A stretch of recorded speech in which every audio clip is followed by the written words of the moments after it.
Nesse vídeo eu vou mostrar para vocês 5 tecnologias novas atuais que estão destruindo o conceito de carro popular e o seu bolso. O escopo desse vídeo é analisar a complexidade da implementação desses sistemas, o custo, ou, em um outro escopo, 5 tecnologias que estão piorando o carro do ponto de vista mecânico, seja no seu custo, seja na sua confiabilidade ou seja na sua durabilidade, considerando o conceito do Henry Ford, lá do início do século passado. Hoje vivemos num momento muito peculiar da indústria automotiva. No passado, para comprar um carro popular, a gente sempre estava falando de um carro com um motor a combustão aspirado, um câmbio manual e uma injeção eletrônica. Só que hoje em dia nós estamos falando de tecnologias muito mais complexas em carros populares, como motores turbocomprimidos, câmbios de dupla embreagem e injeção direta. Tecnologias que eram vistas só em supercarros, em Ferraris, por exemplo, que estão sendo implementadas em carros populares, carros de entrada.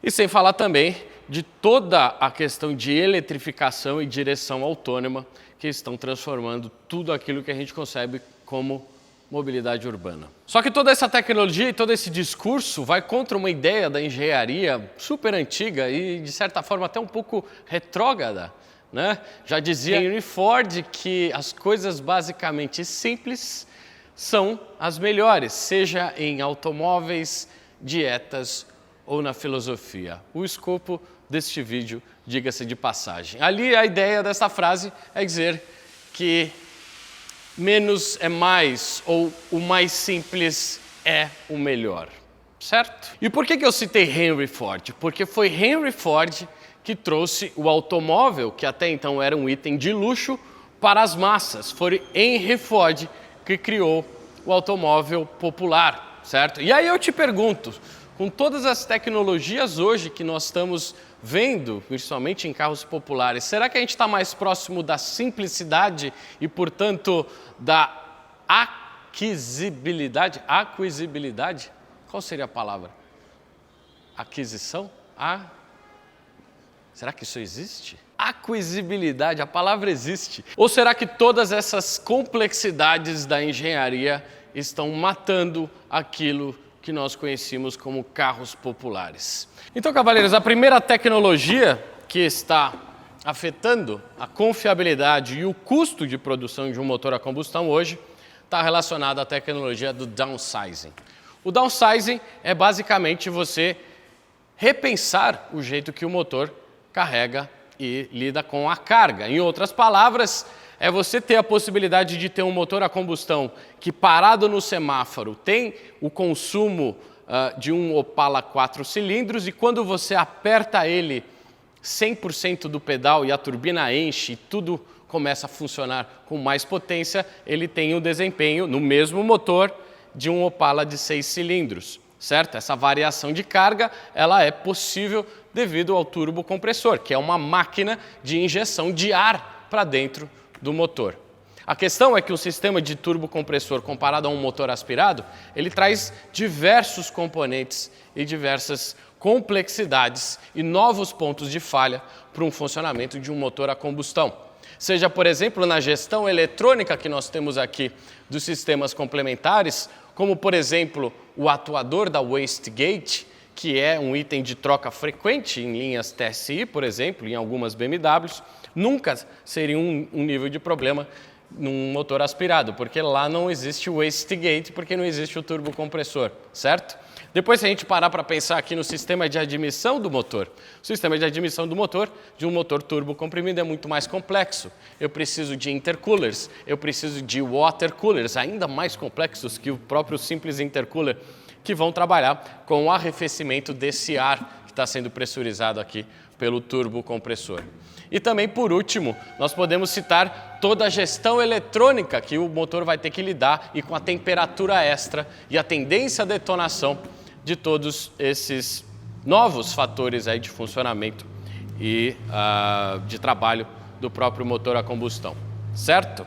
Aqui também o turbocompressor faz parte do sistema de arrefecimento, então eu vou ter novas conexões que vão fazer com que a água entre e saia e são futuros vazamentos depois de 5, 10 anos aqui, e também novas conexões do sistema de lubrificação. E aqui eu tenho um calcanhar de Aquiles do motor turbo comprimido, porque aqui na Vanguard eu faço diversos casos de motores que tiveram falha no turbocompressor, seja por contaminação, por ausência de troca de óleo, por falta de manutenção do carro ou até por causa de erro ali na calibração e na filosofia de preparação desses motores, que são muito preparados em muitos casos. Essas falhas catastróficas, às vezes, causam o cenário de baixa pressão de óleo, certo? O óleo, o sistema de lubrificação do motor passa por dentro do turbocompressor. Quando ele quebra, há uma queda de pressão de óleo no motor inteiro, certo? E isso, em muitos casos, se o condutor não está bem informado de como proceder nessa situação, ele tenta chegar no posto com o motor rodando durante 10 km com a pressão de óleo comprometida, porque ela está escapando por dentro do turbocompressor. E aí, não era só mais o turbocompressor, acaba sendo o motor inteiro. E nós temos casos de motores condenados aí, muitos casos. Estou com um aqui em serviço agora, atrás de mim, por causa de uma quebra de turbocompressor, certo? E pode ter afetado todo o motor turbo comprimido. Num motor aspirado, a gente não corre esse risco.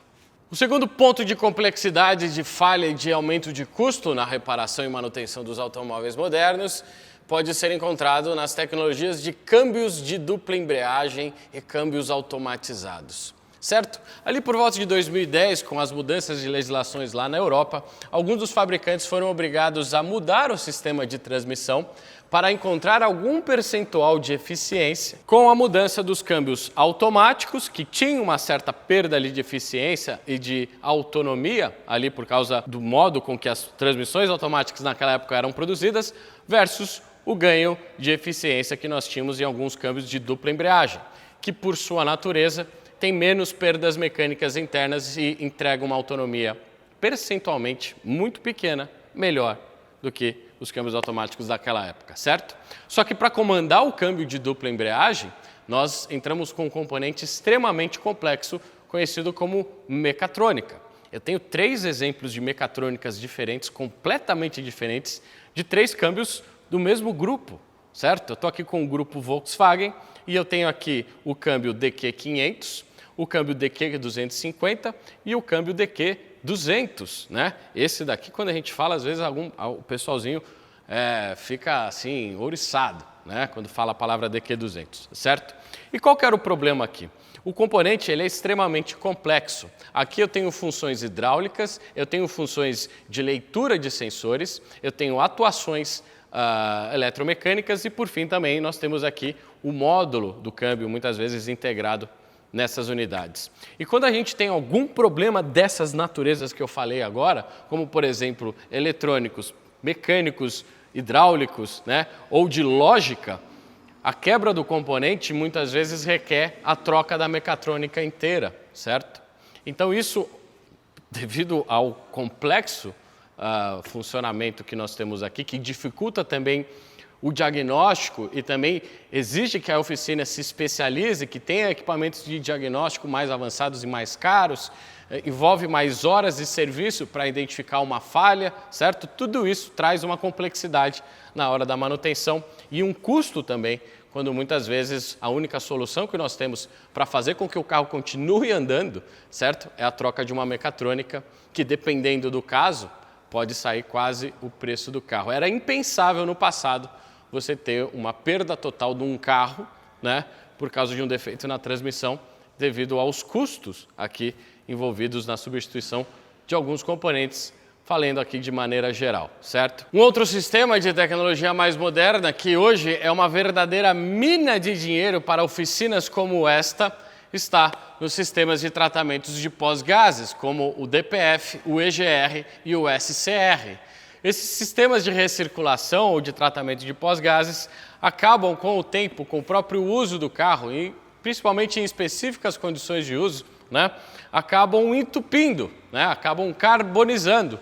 E aí o carro perde rendimento, ele dá uma luz de injeção devido aí principalmente à carbonização dos componentes de DPF, como por exemplo carros SUVs diesel que são utilizados exclusivamente em trânsito, né, que não põe o motor em carga, o DPF costuma acumular ali partículas, né, provenientes da combustão e ele acaba entupindo, ele cria uma restrição ao fluxo de gases ali na saída das turbinas, né?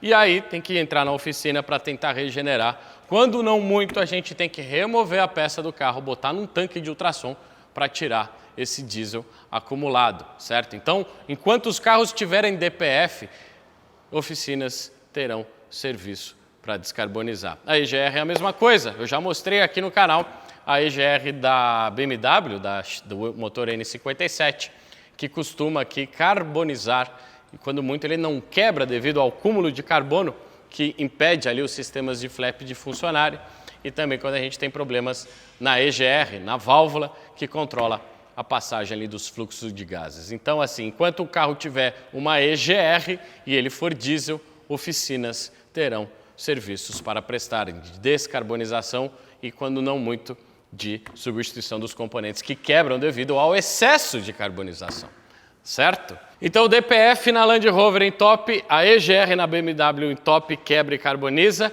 e o SCR na Mercedes, nos diesels de Mercedes SUVs, costumam ter problema nas válvulas de injeção, nas válvulas de pressão, né, nos sensores, e também são focos de manutenções frequentes aqui que a gente tem na oficina.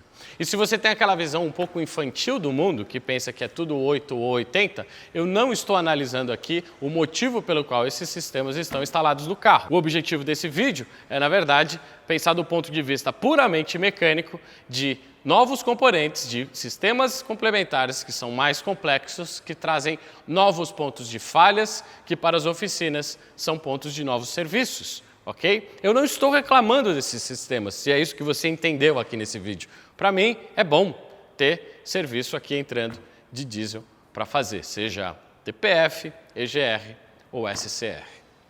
E depende da montadora também, viu que eu citei 3 exemplos diferentes de sistemas aí complementares relacionados a motores diesel. Ok? Então a quarta complexidade que está prejudicando o seu bolso na hora da manutenção é o sistema de start-stop, tudo que vem junto com ele.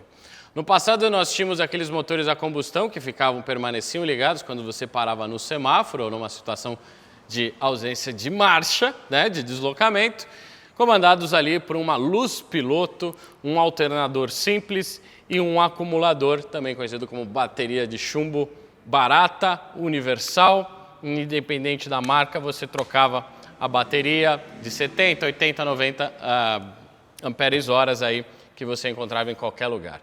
É lógico que a coisa não ficou mais simples e, pelo contrário, a gente começou a ter novas tecnologias desses sistemas de baterias auxiliares, assim como essa. Então o carro acaba tendo 2 baterias para serem substituídas. Essa daqui age quando você está com o motor desligado, por exemplo, para manter ali a rede de bordo funcionando sem a tensão do alternador e aliviar a carga, principalmente aqui da bateria principal. Mas não basta isso. Nós temos também as baterias de chumbo com tecnologia AGM, que custam o triplo da bateria de chumbo convencional, tudo devido a um sistema aqui de construção dela interna com placas de fibra de vidro que mantém o eletrólito em contato maior ali com as placas, certo? Ainda uma bateria de chumbo, mas custa 3 vezes mais. Aqui, muitas vezes, sequer são fabricadas no Brasil. E, por fim, também, agora nós temos as novas tecnologias de baterias de lítio, que possuem internamente aqui sistemas de controle. Nós temos um módulo dentro da bateria. E aí, meu amigo, para trocar uma bateria que conversa com o sistema eletrônico do seu carro, uma bateria simples aqui de 12 volts, você tem que pagar R$30 mil. É o custo dessa bateria. Você clica nesse vídeo aqui que eu conto mais sobre essa história aqui. Mas veja que o acumulador, cuja função principal é dar partida do motor, ele está cada vez mais complexo, principalmente porque hoje você precisa dar partidas consecutivas aí, conforme você se desloca em centros urbanos, certo? Certo, mas para por aí o start-stop? Não, isso daqui é só o início da complexidade. Pensa que a maior parte de um desgaste de um motor a combustão, desde que ele foi inventado, se dá no momento de partida dele, certo? E aí, ao invés de você ter um motor que dá 2 partidas por dia, ele acaba dando 200 partidas por dia. Será que o desgaste interno desse motor não vai ser multiplicado? Certo? E aí, o que aconteceu com as montadoras é que eles tiveram que trabalhar com uma verdadeira putaria de metalurgia e química e elementos químicos ali para compor as superfícies de trabalho. Eu já venho falando há muito tempo isso aqui no canal, de como que bronzinas com revestimentos específicos, de como que o revestimento de camisas e as saias de pistões com acabamentos grafitados ou de molibdênio compõem hoje todos os metais que fazem a construção de um motor a combustão. E todos esses elementos precisam de tecnologias novas, sejam eles no custo de aplicação ou no momento de fabricação, que trazem uma complexidade muito maior para fazer com que aquele motor, que hoje tem que dar 200 partidas por dia, tenha uma durabilidade equivalente ali ao motor que não tinha o sistema de start-stop, de desligamento aí, conforme a parada da marcha. Certo? A quinta atualização tecnológica que está exigindo mais do seu bolso e aumentando o preço dos carros populares ou ex-populares está no sistema de entrega de combustível, principalmente no caso dos motores de ciclo Otto, seja ela gasolina ou etanol. Antigamente, nós tínhamos o carburador como principal mecanismo de um motor a combustão de fornecimento de combustível para a equação combustível, comburente, faísca, pega fogo, expansão, calor, movimento de roda, certo? O problema do carburador é a questão de manutenção. Você precisava constantemente ter que limpar o carburador e regular o carburador para compensar as variações atmosféricas e também de desgastes internos do motor, certo? Se você é um daqueles saudosistas que pensa que na época do carburador era bom, de fato, você podia fazer esses serviços ali à beira do asfalto, quando muitas vezes o seu carro quebrava e a fonte do problema era do carburador, certo? Mas a confiabilidade, o ápice de confiabilidade do sistema de entrega de combustível para o motor a combustão, ele se dá depois do carburador, depois da injeção mecânica de combustível e sim na era da injeção eletrônica de combustível, com componentes muito simples, uma bomba elétrica lá no tanque de combustível, uma mangueira que traz o combustível até o cofre do motor, uma flauta de combustível que vai distribuir o combustível da bomba entre o número de injetores que você tem ali naquele motor, feita de plástico, um regulador de pressão, que era um componente puramente mecânico, uma membraninha e uma mangueirinha que pegava vácuo do coletor e compensava a pressão conforme ali a carga do coletor, e por fim, os bicos de injeção indireta ou injeção de porta, que nas suas últimas épocas são esses aqui, ó, feitos de plástico, custava R$100, você já achava ali um biquinho de família 2 GM, a pronta entrega em qualquer lugar do país, certo? Baratos de fabricar, bateu, pegou de manhã, não importa se está no verão ou no inverno, e pelo menos até a época ali no início do OBD2 era de fácil manutenção. O próprio sistema, sem necessidade de scanner, te dava ali códigos, né, relacionados à luz de injeção que piscava em intervalos diferentes e te dava a indicação de onde podia estar o problema da gestão eletrônica do motor. Certo? Certo. Aí a gente abandona isso daqui e entra para o complexo sistema de injeção direta de combustível. A bomba de combustível, que era simplesmente ligada ou desligada, agora ganha um módulo PWM para fazer a compensação da pressão do sistema de baixa, porque agora são 2 sistemas de pressurização ali na entrega de combustível do motor. O sistema de baixa, com um módulo e uma bomba PWM ali variável, conforme a leitura de um sensor eletrônico de pressão, muitas vezes, certo? E depois a gente passa para o sistema de alta pressão, que passa por uma bomba mecânica que trabalha, que faz a multiplicação ali de pressão, feita muitas vezes de aço inoxidável, entra numa outra flauta de alta pressão de aço inoxidável e, por fim, entra aqui nesses injetores super complexos, sejam eles solenoides ou piezoelétricos, que fazem a entrega de combustível ali, não mais em abertura, em tempo de abertura e fechamento, e sim um pulso inicial composto por pulsos secundários que vão controlar o movimento da agulha numa questão muito precisa, quando o sistema está novo e está tudo bem funcionando, mas que quando dá problema, todas essas complexidades, que eu sei que eu falei vários nomes aqui que você acaba não estando habituados com eles, mas eu queria mostrar de quão complexo é um sistema de injeção direta e o quanto você exige na hora de manutenção e de previsibilidade de problemas, certo? Se você assistir esse vídeo que eu postei aqui recentemente no canal, eu conto melhor essa parte mais técnica só desse sistema de injeção de combustível. Então, para pensar na manutenção no passado, né? O carro começava a engasgar, você parava lá, você limpava a cuba ali do seu carburador, tirava o giclê, assoprava, tirava lá, o carvãozinho ficava na ponta, apertava de novo e dava umas bombadas, o carro funcionava e você continuava a marcha, certo? Depois a gente entra nas épocas aí que alguns sistemas de injeção precisavam ser descarbonizados e tem gente que fala até hoje que bico não se limpa, né? Nunca pegou numa chave na mão o cara que fala essas coisas, tá? Mas ainda assim, super permissível, mesmo com toda aquela goma que estava na ponta ali do bico, ali no coletor de admissão, o negócio ainda funcionava. Tá? Ainda com o cilindro falhando, os outros 3 ainda estavam bons e o carro desenvolvia a marcha, diferente do carburador, né? O carburador, quando entupia, era o motor inteiro, né?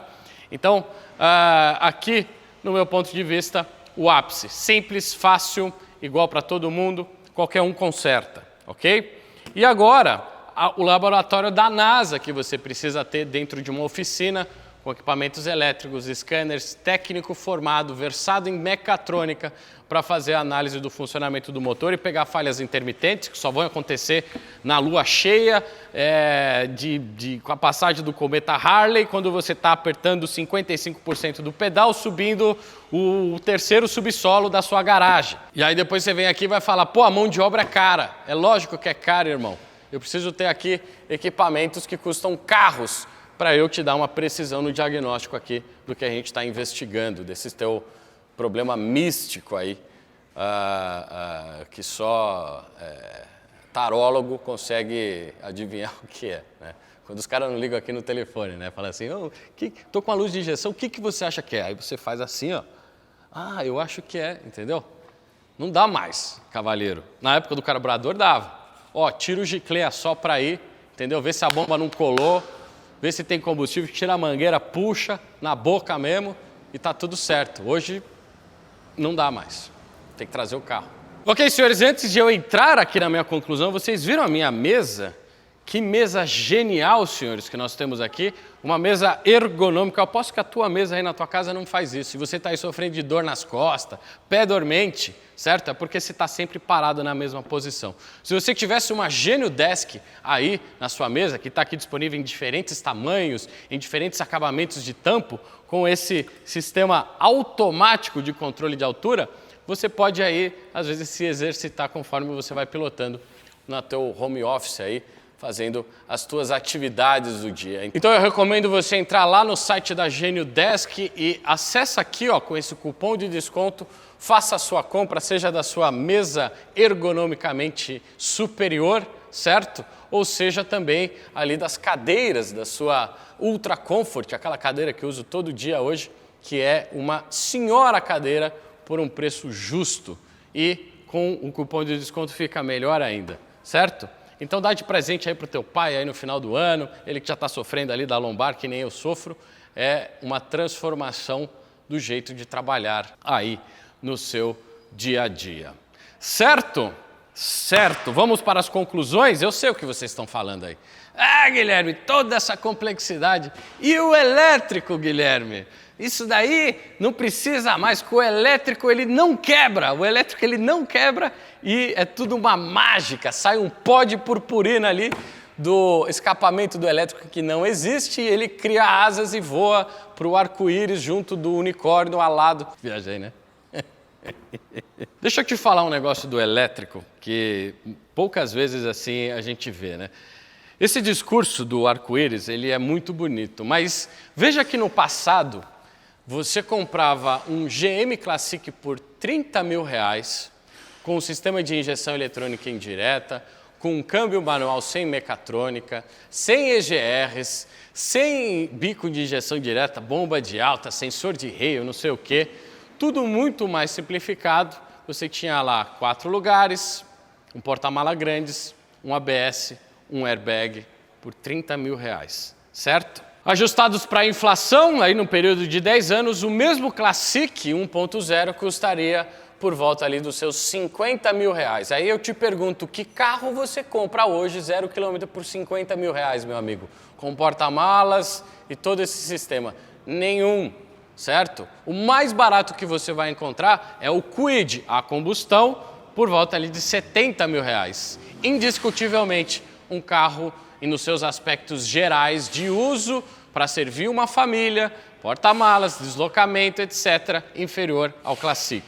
Ok? Ok. E o elétrico, Guilherme? Bom, hoje você vai comprar o Kwid elétrico, quando foi lançado aqui no país, ele estava R$150.000. Quase o dobro do combustão, certo? E aí agora com a entrada, o dumping que a gente está sofrendo dos chineses, né, com aquele Dolphin Mini de R$100.000, o Kwid elétrico baixou para 99. Então os dois estão por volta de R$100.000. Veja que seria o dobro do Classic e eu não estou considerando aqui todo o ganho de escala que a gente teve aqui, por exemplo, no Classic, que é o exemplo, eu posso pegar outros aqui, não preciso estar isolado nele, mas eu peguei o Classic porque na época que ele era 0 km, era o carro que os taxistas mais usavam, certo? Um carro, de certa forma, popular. Eu não posso dizer hoje que um Kwid elétrico é um carro popular custando R$100.000, certo? Com uma autonomia ali de 160 km, diversas restrições de uso, custando aí o dobro, certo? Então, e sem considerar também a desvalorização, certo? Em 2 anos, a gente vai ver o quanto vai custar um veículo elétrico, certo? Porque o preço do bem está diretamente relacionado à demanda dele. Então, se ninguém vai querer comprar daqui a 2 anos um Kwid elétrico, porque ele serve a um percentual muito pequeno da população, e aqui eu não estou botando os taxistas que estão usando outros carros, certo? O valor desse bem vai cair, a desvalorização ela vai ser muito maior, certo? E às vezes aquela pseudoeconomia de um bem que você já está comprando por dobro para fazer o mesmo trabalho, talvez fique pior ainda quando esses carros começarem a desvalorizar. Então eu estou só levantando alguns pontos aqui, senhores, para a gente pensar, porque o carro ele não é só o valor do que ele custa no momento da venda, certo? Ele também é o que a gente chama de pós-venda e do momento que ele vira um seminovo ou um usado, certo? Quanto custa para consertar? Quanto custam as peças de reposição? Quanto custa a mão de obra necessária com a estrutura que está por trás para você chegar num diagnóstico desses carros? E pensa, no Classic tem que trocar mecatrônica, tem que trocar o sensor Arla, tem que descarbonizar coletor, tem que, entende? Trocar a bomba de alta, trocar o turbo, trocar o motor porque o turbo quebrou? Não. Nada disso. E se você dá uma olhada, por exemplo, no setor aeroespacial, a NASA, cavalheiros, que vocês têm como referência de ápice da tecnologia, dá uma olhada nessa foto que eu estou botando agora na tela, dos motores Falcon. Qual motor que você acha que é menos confiável? Qual o motor que você acha que custa mais para fabricar em série, em massa? E lembra, eu estou falando aqui de foguetes, ok? Eu estou falando aqui de um motor que ele não pode quebrar, porque você está na porra do espaço, irmão, entendeu? Então você tem que voltar. E qual que é o caminho da indústria aeroespacial com o tempo? É o caminho da simplificação. É na simplificação que você consegue ter um produto acessível, confiável e cujo custo de manutenção é reduzido. Esse é o verdadeiro motor popular, cavalheiros. E aí você vai falar, não, Guilherme, e a emissão de carbono que o elétrico... Vou falar um negócio só aqui para vocês. E eu não vou entrar na questão do enunciado do ciclo de carbono, eu não vou entrar neste questionamento. Eu vou falar apenas uma palavra aqui, cavalheiros: etanol. O etanol, na sua essência, cavalheiros, é um grande suco de bateria e de energia solar. Eu não estou falando aqui de painel solar, eu estou falando que cada grama de cana que nasce da terra, ele vem de algumas gramas de água que vem da Terra, e outras gramas de CO2, de gás carbônico, que vem da atmosfera. Se tirar o gás carbônico da atmosfera, não tem cana crescendo, cavalheiros. A massa que compõe aquele tarugo de cana vem desses dois componentes. E eles são unidos pela energia solar, que é armazenada através do processo de fotossíntese, certo? A folha pega a energia do sol e converte ela em celulose, em glicose, em qualquer componente aí que compõe a planta como um todo, ok? Sacarose, sei lá, etc. Para pensar, o combustível verde já existe no país há muito tempo. O etanol é basicamente sol líquido, com uma densidade energética muito superior, na casa dos 3 dígitos, se comparado ao mesmo 1 quilo de etanol, tem muito mais energia, armazena muito mais energia do que 1 quilo de lítio, por exemplo, de baterias de lítio. A densidade energética é exponencialmente muito maior, ok? Então, sem entrar no enunciado do gás carbônico, no ciclo de carbono, aí, eu não preciso entrar nesse enunciado, porque o etanol em si só é basicamente gás carbônico sequestrado da atmosfera e armazenado, né, numa célula de combustível aí disponível à pronta entrega. Ele é perene, certo? Ele é abundante, ele é armazenável de uma maneira superior a qualquer bateria de lítio ou qualquer outra tecnologia que vai ser inventada, que pode duplicar a capacidade de densidade energética de um elétrico hoje. Mas ele não vai se comparar nada à densidade energética de um etanol. Ok? E aí? É mais complexo do que parece, né? Eu sei. Eu só estou levantando questionamentos aqui e eu gostaria de você reclamando aqui embaixo, agora, de todos os meus erros, certo? Eu sou só um dono de oficina que vive de motores a combustão e eu estou aqui chorando as minhas pitangas porque o futuro vai ser elétrico. Beleza, o futuro também vai ser gente sem carro. Será? Estou errado? Comenta aí embaixo. Essa é a democracia, cavalheiros. Esse é o pleno acesso à liberdade de ir e vir das pessoas que aqui habitam? É mais complexo do que parece. A verdade é essa, certo? Mas seguem novos questionamentos e a ideia é essa. A ciência é o questionamento. A certeza vira dogma, ok? Esse vídeo fica por aqui. Eu sou o Guilherme e esta é a Vanguard.